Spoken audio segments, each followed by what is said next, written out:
I was lucky enough to go to an SDLD meeting some years ago where a colleague of mine, Alan Walford, was showing the work that he had done with productions from the Opera House, and I was blown away with how good they looked on television. And as I had an interest in theatre anyway, I was quite curious to know, how this process worked, and pestered my boss to see if I could get allocated to do one of these shows. So not long after that, I got allocated to do my first opera. It was Otello from Covent Garden with Placido Domingo, Kiri Te Kanawa, George Schulte conducting, Elijah Madinsky directing, Prince Charles and Princess Diana in the audience, and it was going live on BBC Two. So as a first programme, that was quite a good start.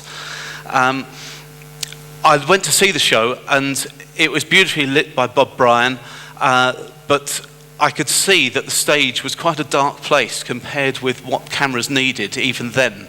And I had to work out how I was going to convert that, because what I didn't want to do is just flood it with light and ruin everything. I had a long chat with the vision supervisor, Barry Milne, who was doing that at the time, and we persuaded BBC Outside Broadcast to change all the cameras to the latest CCD cameras, which were just about coming in then. That gave us a lot more latitude in what we could do. And then with a lot of discussion about all the different parameters you can adjust on the cameras now, we managed to squeeze the last bit out of the cameras to convey the lighting, more or less as I saw it happening on stage. Is it possible we could show that clip now then?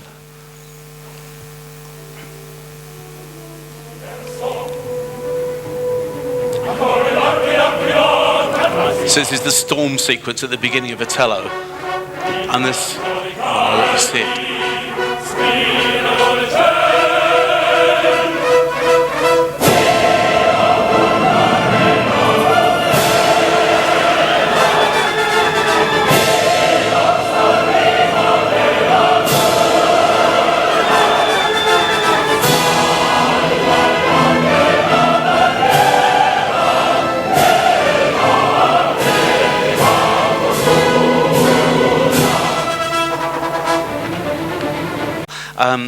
A little bit of myth busting. People who say, my show is really bright, you won't have a problem with it. As soon as somebody says that, I worry, because I know I will. I'll go there and there'll be HMI screaming from the wings and gaps in between them, and I know that, it's very difficult to get it rebalanced. So that's always a problem. The other myth is, this show's really dark, you're going to have a problem. Usually that means it's okay, because the cameras are so sensitive.